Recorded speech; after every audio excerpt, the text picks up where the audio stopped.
এইভাবে এই প্রথমবার আমি ডাটা তরকারিটা রান্না করলাম। তো আর বাবা খুব বেশি একটা ডাটা তরকারিটা পছন্দ করে না, খেতেও চায় না। এইভাবে রান্না করার পরে দেখি খুব মজা করে খেলো।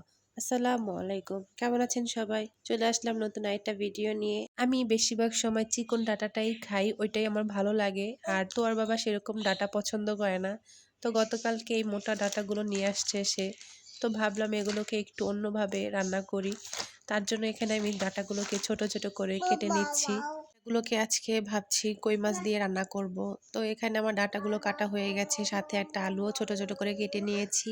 আর এখানে আছে কই মাছ। কই মাছগুলোকে আমি কেটে ভালোভাবে ধুয়ে পরিষ্কার করে নিয়েছি। আর এখানে কিছু ভেন্ডি কেটে নিয়েছি, এগুলোকে আজকে ভাজি করব। তো চলেন চলে যাই রান্না করতে। প্রথমে চুলায় কড়াই বসিয়ে দিয়ে দিচ্ছি পরিমাণ মতো তেল। তারপর এখানে দিয়ে দিলাম কুচি করা পেঁয়াজ। পেঁয়াজটাকে একটু হালকা নেড়েচেড়ে ভেজে নিব। যখন একটু নরম হয়ে আসবে তখন এর ভিতরে আমি আদা রসুন বাটা দিয়ে দিচ্ছি। আদা রসুন বাটাটা একটু ভেজে নিব। তারপরে এর ভিতরে 1 চামচ থেকে একটু কম হলুদের গুঁড়ো আর 1 চামচ মরিচের গুঁড়ো আর আধা চামচ ধনিয়ার গুঁড়ো দিয়ে দিলাম। আর দিলাম পরিমাণ মতো লবণ। তারপর এখানে দিয়ে দিলাম সামান্য পানি। এখন আমি মশলাটাকে খুব ভালোভাবে এখানে কষিয়ে নিব। মশলাটা খুব ভালোভাবে কষানোর পর যখন দেখবো উপর দিয়ে তেল ভেসে উঠেছে, তখন আমি এর ভিতরে কেটে রাখা সেই কই মাছগুলো দিয়ে দিচ্ছি। একটু নেড়েচেড়ে উল্টে পাল্টে নিচ্ছি। আর তারপরে এর ভিতরে দিয়ে দিচ্ছি সামান্য একটু পানি। এখন আমি কই মাছগুলো খুব ভালোভাবে একটু কষিয়ে নিব একটু সময় ধরে। আর অন্যদিকে আমি এখানে ভেন্ডি ভাজিটাও করে নিব। কড়াইয়ে তেল পেঁয়াজ দিয়ে দিয়েছি। আর এখানে আমি শুকনো মরিচ দিয়েছি। বেশি একটা ঝাল দিব না, আমার মেয়ে ভেন্ডি ভাজিটা খুব পছন্দ করে। ও যেহেতু ঝাল খেতে পারে না, তার জন্য এখানে ঝালটা একটু কম দিলাম। তো পেঁয়াজ আর মরিচটা একটু হালকা ভেজে এখানে আমি কেটে রাখা ভেন্ডিগুলো দিয়ে দিলাম। এখন একটু নেড়ে চেড়ে দিচ্ছি।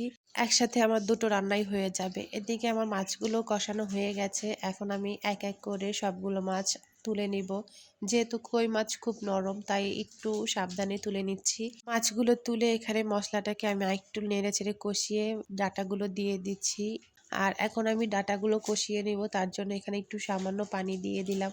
এখন ঢাকনা দিয়ে ঢেকে কিছুটা সময় ধরে ডাটাগুলো সিদ্ধ করে নিব। কিছুক্ষণ পর ঢাকনাটা তুলে আমি একটু ডাটাগুলোকে নেড়ে চেড়ে দিচ্ছিলাম যাতে পুড়ে না যায়। আর অন্যদিকে যে ভেন্ডি ভাজিটা বসিয়েছিলাম সেটাও হয়ে গেছে। ভেন্ডি ভাজি করতে আসলে তেমন সময় লাগে না, খুব কম সময়ে হয়ে যায়। তো এখন আমি ভেন্ডি ভাজিটাও নামিয়ে নিব। আর এদিকে আমার ডাটাটাও কষানো হয়ে গেছে, খুব ভালোভাবে আলু আর ডাটা সিদ্ধ হয়ে গেছে। এখন আমি ডাটার ভিতরে পরিমাণ মতো ঝোল দিয়ে দিলাম। এইভাবে আমি এই প্রথমবার ডাটার তরকারিটা রান্না করলাম। খেতে কিন্তু খুব ভালোই লেগেছে, তো আর বাবাও খুব পছন্দ করেছে। তো ঝোলটা ফুটে এসেছে, এখন আমি কষিয়ে রাখা কই মাছগুলো এখানে দিয়ে দিচ্ছি। আর কিছুক্ষণ ফুটিয়ে নিব।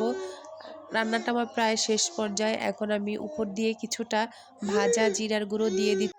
তো আজকের আমার কই মাছ দিয়ে ডাটা তরকারিটা রান্না হয়ে গেছে। এখন আমি চুলা থেকে নামিয়ে নেব। কেমন লেগেছে রান্নাটা সবাই কমেন্ট করে জানাবেন। আজকে এই পর্যন্তই, ভালো থাকবেন সবাই, আল্লাহ হাফেজ।